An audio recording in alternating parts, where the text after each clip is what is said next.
किसी ने बड़े कमाल की बात कही है कि जिंदगी को शांति से जीने के दो तरीके हैं। पहला, भूल जाओ उन्हें जिन्हें आप माफ नहीं कर सकते, और दूसरा, माफ कर दो उन्हें जिन्हें आप भूल नहीं सकते।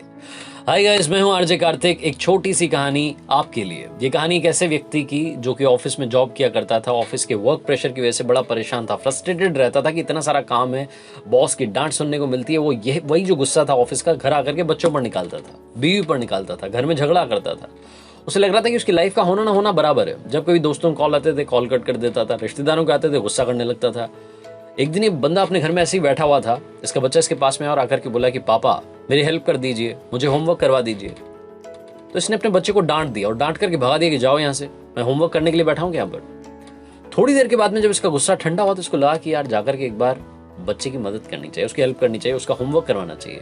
तो ये उस बच्चे कमरे में पहुंचा तो जाकर के देखता है कि बच्चा सो चुका था। बच्चे ने होमवर्क की जो कॉपी अपने सिर पर ऐसे रखी हुई थी, होमवर्क करते करते ही सो गया था। तो इसने कॉपी उठाई और उसको लगा कि उस कॉपी को नीचे रख देते हैं ताकि बच्चा आराम से सो सके। लेकिन जैसे ही ये कॉपी नीचे रखने वाला था, इसने पढ़ा कि उसमें लिखा क्या हुआ है।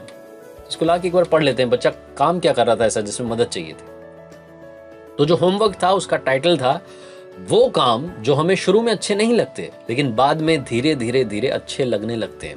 इस टाइटल पर बच्चे को एक ऐसे लिखना था। बच्चे ने एक पैराग्राफ लिख दिया था। तो इस बंदे ने पढ़ना शुरू किया। बच्चे ने सबसे पहले लिखा था, थैंक यू सो मच उन फाइनल एग्जाम्स का जो शुरू में हमें अच्छे नहीं लगते लेकिन उनकी वजह से बाद में समर वेकेशंस आ जाती हैं।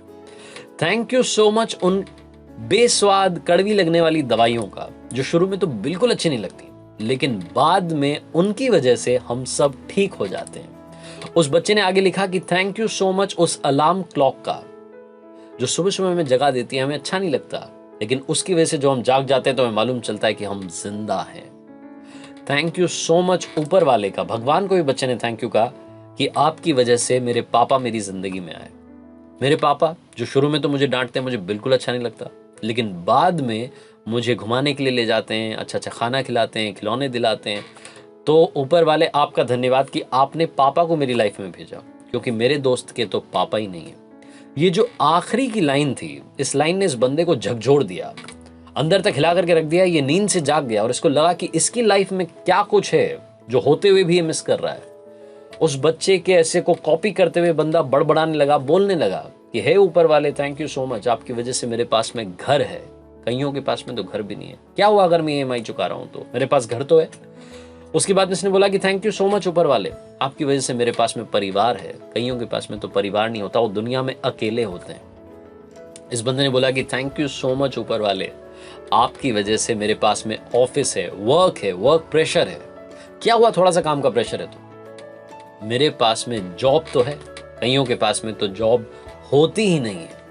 हे ऊपर वाले, थैंक यू सो मच इस लाइफ के लिए कि आपने मुझे जिंदगी दी। छोटी सी कहानी बहुत बड़ा पॉजिटिविटी का मंत्र देती है। जिंदगी में जो मिला है उसमें खुशियां ढूंढना शुरू कीजिए और इन्हीं खुशियों को ढूंढते ढूंढते जिंदगी का दायरा बड़ा करने की कोशिश कीजिए, क्योंकि जब आप अपने हौसले को बुलंद रखेंगे तो ऐसा कुछ भी नहीं है जो आप पा नहीं सकते।